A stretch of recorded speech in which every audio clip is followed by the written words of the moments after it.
What's that? Notre Dame has 4 active sports right now, 3 of which are in the top 10.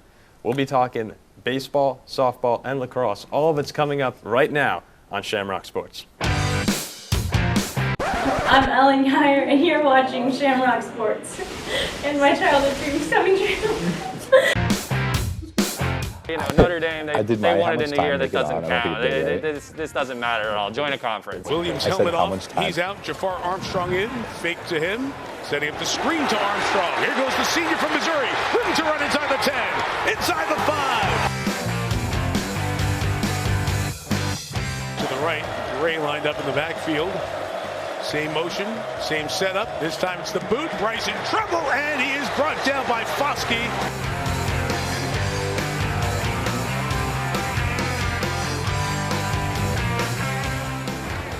Now they will go. Yep, bouncing outside. It is Kyron Williams. He will go the distance. Notre Dame touchdown, Kyron Williams.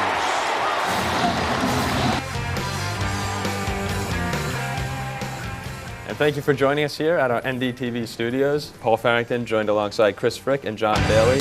Not sure exactly who decided to put us in the studio together, but we'll have a good time, guys.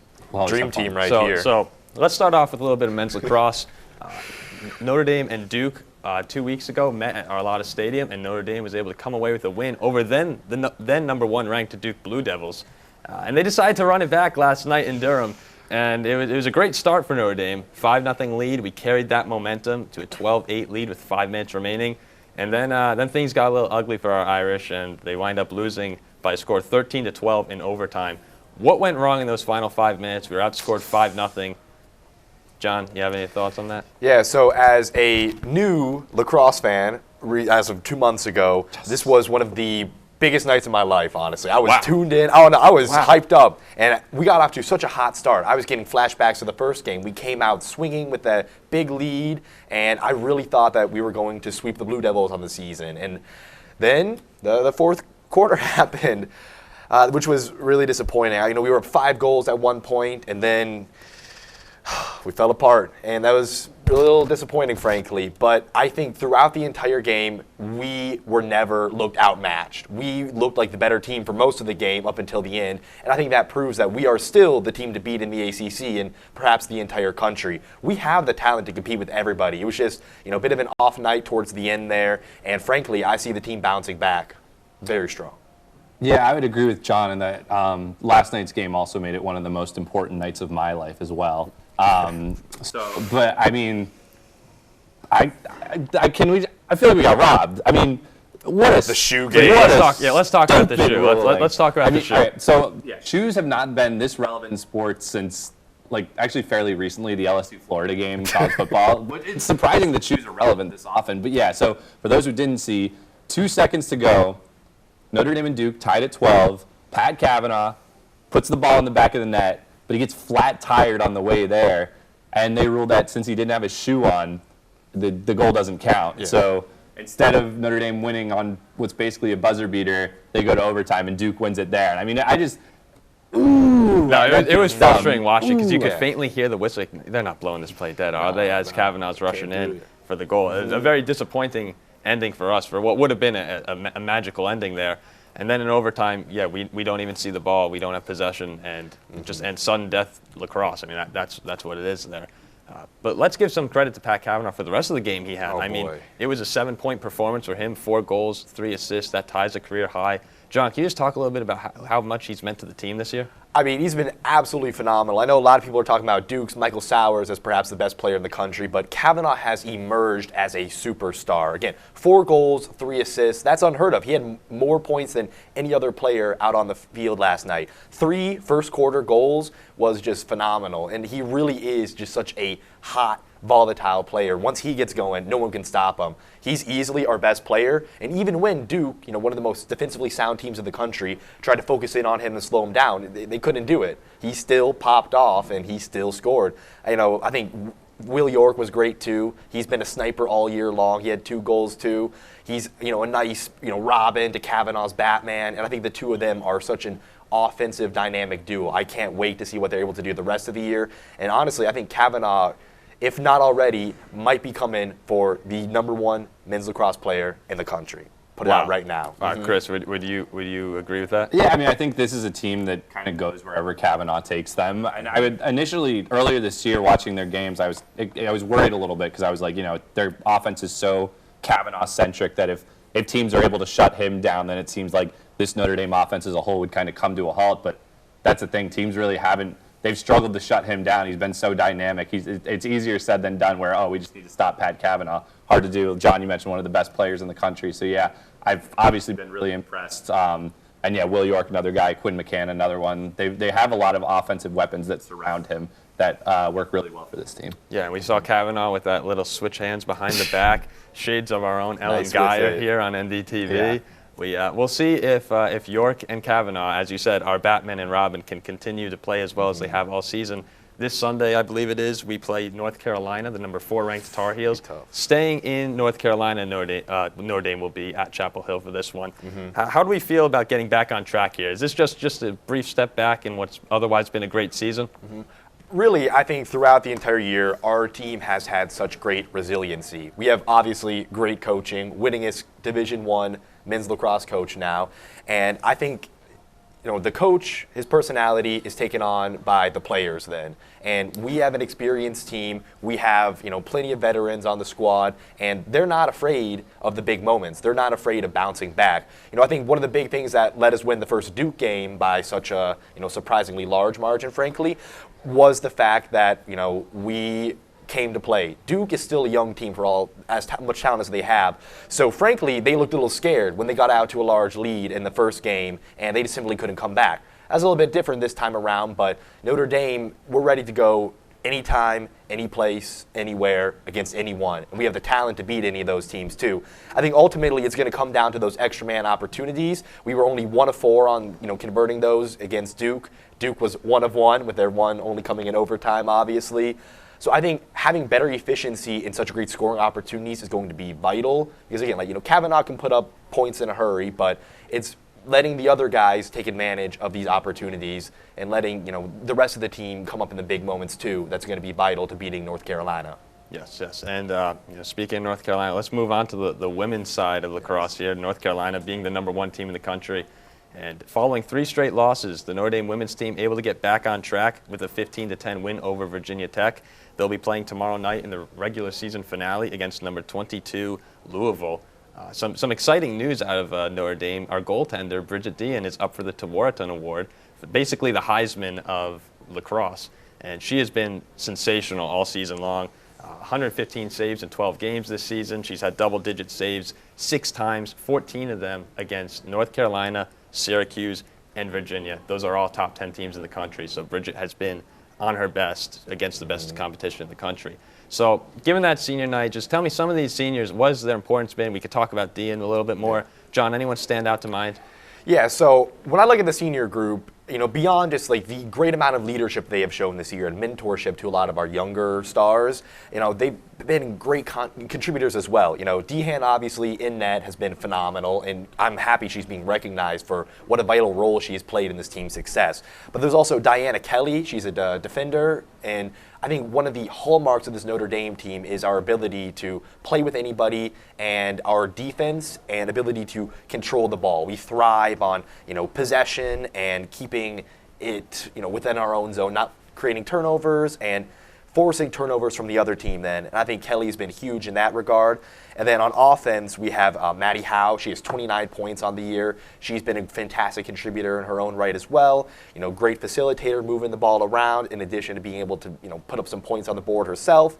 I think those 3, Dehan, Kelly, Howe, have been great for us, but obviously we have some great young stars as well.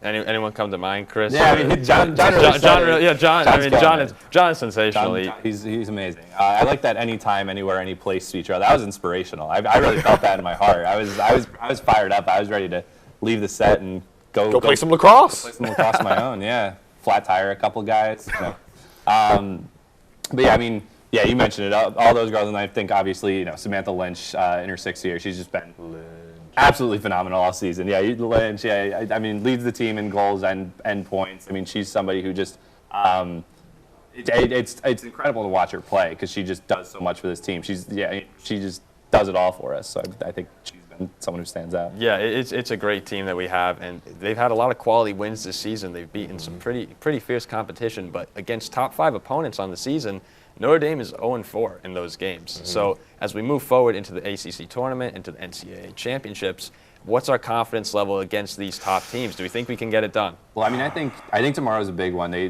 Like you mentioned, facing off against not a top 5 team in Louisville, but a ranked Louisville team. Notre Dame beat them 15-10 earlier this season. So I think that's really where things have got to start, to trying to get things back on track. I mean, you mentioned they beat Virginia Tech, but before that got swept by number 4 Boston College. So just looking to get back on track there. But I mean, I think, you could talk about this on both the men's side and the women's side of lacrosse. You play in the ACC, you're going up against these tough teams all the time, and both our men's and women's team have, despite losing some of these games, have been competitive with these top teams in the country. So they've really proven that they can hang with anybody. I think it's just about playing to their strengths, playing to their abilities, and I think if they can do that, they definitely have a chance. Yeah.